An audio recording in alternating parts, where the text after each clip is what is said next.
Halo, assalamualaikum warahmatullahi wabarakatuh. Berjumpa lagi dengan saya di channel Kenari Ring Hanum.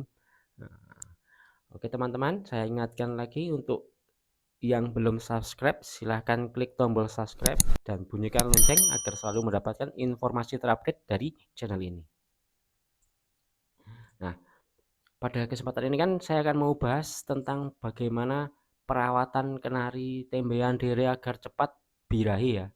Nah, kalau di tempat saya ini kan saya cuman pakai sistem jemur, mandi, dan setting melalui pakan. Oke, pertama kalau untuk jemur. Nah, jemur tuh kalau saya betina itu kan saya masukkan di foliar semua ya. Saya masukkan di foliar. Jadi biar rawatnya tuh sekali keluar, sekali mandi, sekali jemur tuh nggak usah terlalu banyak kandang, hanya satu kandang. Nah, fungsinya juga kenapa pakai kandang foliar? Pertama, karena kandang foliar kan besar, panjang. Jadi otomatis kenari itu lebih banyak gerak, lebih lincah dan eh, apa ya? mengatasi yang ada lemak-lemaknya. Otomatis kenaring lemak itu cepat hilangnya.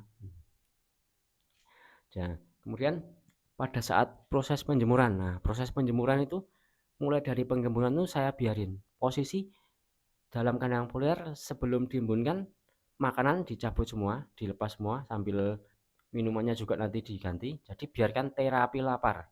Terapi lapar sehingga kenari tetap banyak gerak. Nah, kemudian setelah penggemburan mulai ada matahari, kita mulai kasih tempat buat mandi. Nah, fungsi tempat buat mandi ini kan pertama biar kenari pada mandi sehingga bulu-bulunya lebih bersih. Kedua, menghilangkan stres pada kenari-kenari.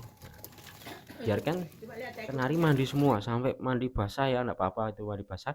Kemudian setelah dirasa cukup, diambil aja itu cepuk yang buat mandi, biarkan kenari berjemur kena sinar matahari. Nah, posisi penjemuran itu dilakukan kita juga jemur jantan-jantan ya, jantan-jantan kenari itu kita jemur di sekeliling kenari betina yang di foliar ini. Nah, tujuannya agar kenari jantan ini menggacori kenari betina-betina sehingga kenari betina akan lebih terpancing birahinya.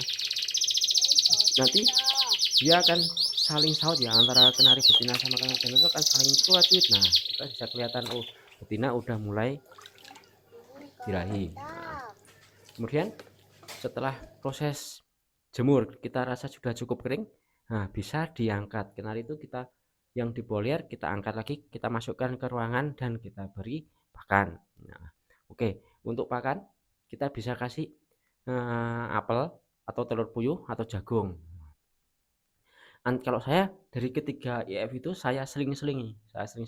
Jadi seminggu mungkin 2 sampai 3 kali. Nah, pertama kalau di tempat saya itu sekali foliar itu mungkin ada sekitar 15 betina ya. Nah, 15 betina itu saya cukup maksimal 5 sampai 7 telur puyuh ya. Itu dibelah jadi dua. Nanti kita langsung masukkan ke kandang foliar. Posisi saya masukkan dalam kandang yang belum dikasih pakan biji-bijian ya, masih dari tadi kita jemur, kita masukkan.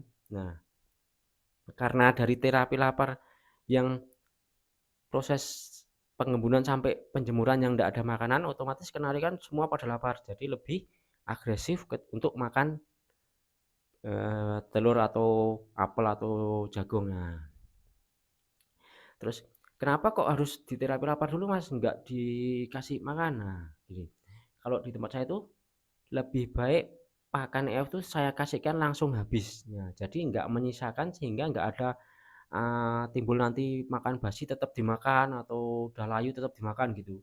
Nah, fungsinya itu biar tetap fresh habis. Nah, jadi manfaat dari EF ini tetap bisa maksimal dicerna oleh burung. Nah, kemudian setelah sekitar mungkin kalau saya tuh 15 itu kalau telur puyuh mungkin enggak sampai setengah jam tuh udah habis. Nah, ketika udah habis kita ambil aja semua itu telur puyuh atau jagung atau apel tadi ya. Nah, itu baru kita kasih minum. Kalau saya gitu, saya kasih minumnya saya kasih vitamin. Nah, mungkin kalau vitaminnya nanti bisa chat saya atau komen ya, soalnya nanti takut dikira kita promosi. Nah, intinya jadi dari terapi lapar kita makan telur puyuh atau EF lainnya ya, itu otomatis burung akan haus. Nah, ketika kita kasih masuk minuman yang udah dikasih vitamin, dia akan berebut jadi langsung minum. Nah, sehingga burung itu langsung minum vitamin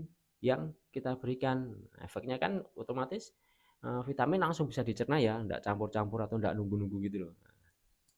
Kemudian setelah selesai minum, baru dikasih pakan biji-bijian. Nah, oke, untuk pakan biji-bijiannya gini, kalau kita mau meningkatkan birahi otomatis kan harus kita pakai pakan settingan tinggi ya. Nah, kalau teman-teman mungkin bisa beli aja yang kemasan. Kalau kalau kiloan mungkin nggak rekomendasi saya karena kalau kiloan untuk racikannya biar tinggi kan mungkin macam-macam ya, mungkin ribet atau gimana teman-teman juga bingung. Nah, kita ambil enaknya, kita beli yang kemasan. Kemasan kita bisa pakai yang merek, ada beberapa merek sih, cuman otomatis kalau yang pakan kemasan tuh udah rata-rata pakan tinggi, jadi enak. Nggak usah sebut merek, udah bisa. Kasih masuk aja pakan itu. Pakan juga pemberiannya jangan terus karena ini banyak, nah pakannya dipenuhin, jangan. Kita tetap pakai takaran, kira-kira pakan ini sampai sore habis. Nah, otomatis gitu aja. Jadi enak, sore nanti kita bisa kontrol lagi pakannya udah habis atau belum. Nah, kita bisa ganti baru. Nah, karena kalau misalkan kita kasih terlalu banyak gitu, nanti kenal itu malah makan terus jadi efeknya malah gemuk. Nah, nanti kalau udah gemuk tetap terapinya lebih lama lagi. Nah, oke. Cara itu tadi untuk meningkatkan birahi pada dere tembean atau yang lain ya itu kita ulangi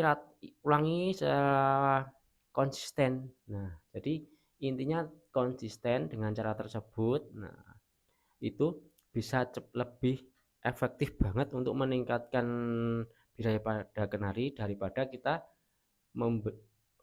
naruh kenari betina itu di kandang-kandang kotak-kotak gitu ya. Itu malah nanti ribet karena untuk gerak aja kan terbatas karena luasnya kandang ya. Kemudian pengontrol pakannya juga lebih enak. Nah, kita mau terapi lapar juga lebih enak. Oke, mungkin segitu tips yang saya berikan tentang bagaimana meningkatkan birahi pada kenari betina. Nah, mungkin kalau ada koreksi dari teman-teman atau masukan dari teman bisa komen atau mau minta Mas besok ini kita bahas tentang ini Mas atau yang apa yang lain-lain. Nah, oke kita bisa komen nanti kita bahas di video-video selanjutnya. Oke, terima kasih dan salam ternak.